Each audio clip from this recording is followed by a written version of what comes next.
Hello guys, कैसे हैं आप सभी लोग। आई होप आप लोग बहुत ही अच्छे होंगे और आप लोगों की तैयारी बहुत ही ज़्यादा अच्छी चल रही होगी।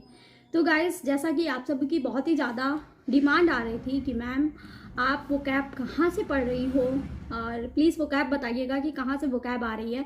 तो मैं आपको बता दूँ कि वो कैबलरी जो मैंने पढ़ी हुई थी, सो मैंने ये नीतू सिंह की मैम की बुक से पढ़ी हुई है। इनके में 5 ईयर्स के आप लोगों के जितने भी 5 प्रीवियस वो कैब है वो सारी यहाँ से आ रही है और वो कैब जो है वो प्रीवियस ईयर की पूछी जा रही है।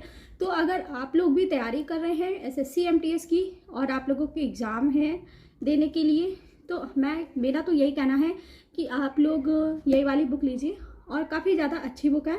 और इसमें जितने भी प्रीवियस ईयर के बुक हैं, मतलब कि जो भी आपकी बुक ऐप में आ रही है, सिनोनिम्स, एंटोनिम्स, ईडियम्स, ठीक है, और वन वर्ड सब्स्टिट्यूशन जो आता है, ठीक है, आप लोग इससे सारा कर डालिए है। इसमें आपको जितना भी है सारा प्रीवियस मिलेगा। और मेरा यही कहना है कि अगर आप लोगों की ज़्यादा तैयारी नहीं है तो आप लोग प्रीवियस ही क्वेश्चन का लगाइए। प्रीवियस हमारे एसएससी में ज़्यादातर पूछे जाते हैं। और बहुत लोगों की डिमांड ये भी थी कि मैम ये बता दीजिए कि स्टैटिक जीके की बुक कौन सी लें। तो मैं आपको बता दूँ, स्टैटिक जीके की बुक जो आपको लेनी है ये वाली ले लीजिए, बहुत ही ज़्यादा यूज़फुल है और मैं इसी से तैयारी कर रही हूँ, ठीक है। और इसमें वो सारे हैं आपके जितने भी क्वेश्चंस हैं और जितने भी आप लोगों के क्वेश्चन आए हुए हैं एसएससी में वो सारे इसमें हैं, ठीक है। और इसमें ज़्यादा एक्स्ट्रा क्वेश्चंस नहीं है कि फर्जी के क्वेश्चन भरे हों। जितना मतलब कि जितना हम लोग के अंदर कैपेसिटी है, जितना हम लोग लर्न कर सकते हैं, जितना हम लोग समझ सकते हैं, इस बुक में वही है। और जो प्रीवियस 5 ईयर्स में आए हुए हैं, और सो इसमें लिखा भी है कि 5 साल में जितने भी टीसीएस के एग्ज़ाम में जितने क्वेश्चन आए हुए हैं वो सारे क्वेश्चन इसमें हैं। तो मेरा ये कहना है कि हम लोगों को प्रीवियस क्वेश्चन ज़्यादा से ज़्यादा लगाना चाहिए और हम लोगों के लिए ज़्यादा इम्पॉर्टेंट भी होता है प्रीवियस क्वेश्चन, जिससे कि हमें ये पता चल जाता है कि हम जो एग्ज़ाम देने जा रहे हैं वो एग्ज़ाम का पैटर्न क्या है और कैसे एसएससी एग्ज़ाम पूछती है, कहाँ से किस टॉपिक से पूछती है। तो सबसे पहले हम लोग अगर तैयारी कर रहे हैं तो हम लोगों को प्रीवियस क्वेश्चन पे ज़्यादा ध्यान देना चाहिए। अगर आप लोगों को प्रीवियस क्वेश्चन नहीं मिल पा रहे हैं, अगर स्टैटिक जीके के नहीं मिल पा रहे, तो आप लोग ये बुक ले लीजिए। इसमें आप लोगों को 5 ईयर्स के पूरे स्टैटिक जीके के 5 ईयर्स के पूरे मिल जाएंगे, ठीक है, प्रीवियस, जिससे कि हम लोग तैयारी बहुत ही ज़्यादा अच्छे से कर सकते हैं। और देखा जाए तो एग्ज़ाम वाले जो पेपर होते हैं वो मिल तो जाते हैं, बट कोई मिलते कोई नहीं मिलते। और इसमें हमें क्या है कि हर एक एक पॉइंट दिया हुआ है कि कहाँ से कहाँ पूछा गया है। तो हमारे लिए अगर एक बुक है तो हम इसमें से कुछ भी पढ़ सकते हैं, ठीक है, पढ़ भी सकते हैं और तैयारी भी कर सकते हैं अपनी अच्छी तरीके से, ठीक है। और वो कैब की तो मैंने आप लोगों को बता ही दिया है कि जो मैं वो कैब करती हूँ तो मैं इसी से करती हूँ। और आप लोगों को गाइस मैं एक चीज़ और बता दूँ, अगर हम किसी भी चीज़ की तैयारी कर रहे हैं तो हमें प्रीवियस पे ज़्यादा फोकस करना चाहिए। और जो हमारा अब तो वैसे भी हम लोग के पास टाइम नहीं रह गया है। सो मेरा तो एग्ज़ाम हो गया है, अब रिज़ल्ट आने के बाद पता चलेगा कि क्या हुआ है क्या नहीं हुआ है। तो जब रिज़ल्ट आएगा तो मैं आप लोगों को ज़रूर बताऊंगी कि क्या हुआ है मेरा, क्या नहीं हुआ है। मेरा जो एक्सपीरियंस है, जो मैंने एग्ज़ाम दिया है उसका एक्सपीरियंस मैं आपको बता रही हूँ कि आप लोग ज़्यादा से ज़्यादा जितना भी इम्पॉर्टेंट है जो आप लोग ने हाईलाइटिंग करी हुई है उसको ध्यान दीजिएगा। नया टॉपिक मत पढ़िएगा, क्योंकि अगर आप नया टॉपिक पढ़ते हो तो हो सकता है कि उसमें आप लोगों को ज़्यादा लर्न ना हो। पर जो आप लोगों ने पहले पढ़ा है, ठीक है, और जो आप लोग बाद में पढ़ोगे, बाद वाला पढ़ा हुआ हमें याद नहीं रहेगा, जो मैंने पहले पढ़ा है वो मुझे याद रहेगा। इसलिए आप लोग आगे का बिल्कुल भी मत पढ़िएगा। जितना आप लोग पढ़ चुके हो उसी को रिवीजन करिए, रिवीजन करिए, रिवीजन करिए। अगर आपको कोई भी एग्ज़ाम निकालना है तो आप लोगों के लिए सबसे ज़्यादा मस्ट है रिवीजन, रिवीजन, रिवीजन। जितना हम रिवीजन करेंगे उतना हमारे लिए अच्छा होगा और हमारे एग्ज़ाम के लिए अच्छा होगा। और बिल्कुल भी डरना नहीं है एग्ज़ाम देने के लिए, मेरा एग्ज़ाम है और मैं कैसे क्या करूँगा। बस आप लोग अपनी पढ़ाई पे फोकस करो और रिवीजन पे ज़्यादा ध्यान दो। जो भी आप लोगों ने नोट्स बनाए हैं, नोट्स को बार बार रिवीजन करिए। मैं बार बार अपने जो नोट्स हैं मैंने सारे नोट्स अपनी हैंड राइटिंग से बनाए हुए हैं, अपने हैंड से बनाए हुए हैं, ठीक है। तो मैं उनको बार बार रिवीजन करती हूँ। जो मुझे आगे का, जैसे कि अब रिसेंट में मेरा अगर एग्ज़ाम है तो मैं आगे के कोई भी टॉपिक, नया टॉपिक नहीं पढ़ूंगी क्योंकि वो मुझे याद ही नहीं रहेगा। तो मैं नया टॉपिक क्यों पढ़ूंगी। तो वही मैं आप लोगों से बता रही हूँ कि आप लोग नया टॉपिक मत पढ़िएगा। जितना भी आप लोगों ने पढ़ा है केवल उसको बार बार रिवीजन करिए। अगर आप उसे बार बार रिवीजन करोगे तो अगर आप लोग एग्ज़ाम हॉल में बैठ रहे हो, ठीक है, अगर आपने नया पढ़ा है तो आपको तो वो बिल्कुल भी लर्न नहीं रहेगा। आपने जो पहले पढ़ा हुआ है और उसका बार बार रिवीजन किया है तो उस पर आप कभी भी गलत टिक लगा के नहीं आओगे, ठीक है, क्योंकि वो आपको एकदम से बहुत ही अच्छे से आपने उसको रिवीजन किया है।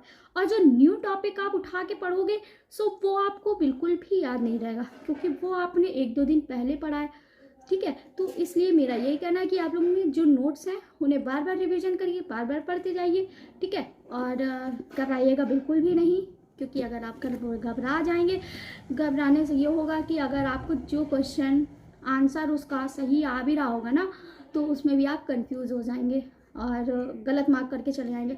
और आपको तो पता ही है कि आपका जो सेकंड सेशन है जीके में और इंग्लिश में, इसमें नेगेटिव मार्किंग है, ठीक है। तो बिल्कुल भी गलती नहीं करनी है, और जितना आपको आ रहा है, जितना आपको सही लगता है, केवल आप उस पर टिक करिएगा, और जो आपको नहीं आ रहा है उस पर टिक मत करिएगा, बिकॉज नेगेटिव मार्किंग है। जो आपने सही किया है ना वो भी आपका गलत हो जाएगा। अगर आपने 3 क्वेश्चन भी गलत करे तो जो आपका सही होगा वो भी आपका एक कट जाएगा। तो यही है कि जितना आपको आता है आप उतना ही करिए, उससे आगे मत बढ़िए, क्योंकि अगर आप करते हैं तो आपके जो पहले वाले जो आपके राइट आंसर हैं वो भी काट लिए जाएंगे, ठीक है। उसी से आपकी कट ऑफ बनती है, तो फिर आपके कट ऑफ भी नीचे चली जाएगी, ठीक है। तो इसलिए यही। और बहुत लोग कह रहे थे कि पार्ट ऑफ स्पीच में क्या करें, तो मैं आपको बता दूं, पार्ट ऑफ स्पीच में अगर आपको करना है तो पार्ट ऑफ स्पीच में आप टेंस पे ज़्यादा फोकस कर लीजिएगा, कंजंक्शन में ज़्यादा फोकस करिए। उससे बहुत ही ज़्यादा क्वेश्चन आए थे मेरे, तो टेंस से बहुत क्वेश्चन आए थे, कंजंक्शन से आए थे, ठीक है। कंडीशनल वर्ड से बहुत सारे क्वेश्चन पूछे गए थे, ठीक है।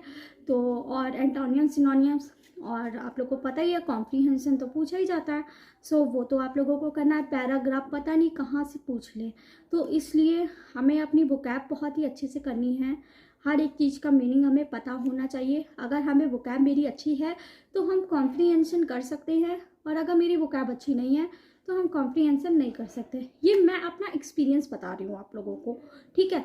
अब आप लोग अभी बिगनर हैं, सो आप लोगों को बहुत ही ज़्यादा गाइड की ज़रूरत है। सो मैंने कई सारे एग्ज़ाम दिए हुए हैं, एसएससी में, CHSL में भी एग्ज़ाम दे चुकी हूँ, CGL में भी एग्ज़ाम दे चुकी हूँ, तो इसलिए मुझे ज़्यादा एक्सपीरियंस है।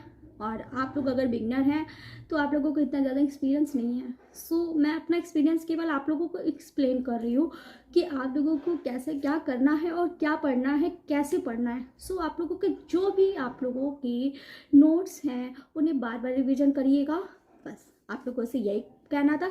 और आप लोगों की बहुत ही ज़्यादा डिमांड आ रही थी कि वोकैब कहाँ से करें, एक प्लीज़ वीडियो बना दीजिए उसकी मैम, तो वही मैंने आपको बता दिया। वोकैब तो मैं इसी से करती हूँ, और आप लोग भी इसी से करिए, बहुत ही अच्छी किताब है। और अगर जिनके पास किताब नहीं भी है तो कल से मैं वोकैब की क्लासेस करवाऊँगी, तो जो इम्पॉर्टेंट होगा वो आप लोग मेरी वीडियो से भी देख सकते हो, वरना जो लोग मतलब ले सकते हैं बुक्स तो वो बुक अपना परचेज कर लीजिएगा, ठीक है। आई होप आप लोगों को वीडियो बहुत ही अच्छी लगी होगी। आप लोगों को वीडियो अच्छी लगी है तो वीडियो को लाइक करिएगा और वीडियो को सब्सक्राइब करिएगा, ज़्यादा से ज़्यादा लोगों में शेयर करिएगा, ताकि जो लोग MTS का एग्ज़ाम देने वाले हैं, जो लोग बिगनर हैं, वो लोग भी इस वीडियो को देख करके अपनी तैयारी बहुत ही अच्छे से कर सकते हैं, ठीक है। तो मिलते हैं नेक्स्ट वीडियो पे। जो आज की मेरी क्लास रहेगी वो वोकैब की क्लास रहेगी, तो क्लास में आना भूलिएगा नहीं, क्योंकि वोकैब की जो क्लास रहेगी वो बहुत ही ज़्यादा इम्पॉर्टेंट क्लास रहने वाली है आप लोगों की, और उसमें से आप लोगों की वोकैबलरी में कई ज़्यादा क्वेश्चन फंस भी सकते हैं। तो आप लोग क्लास जरूर अटेंड करिएगा।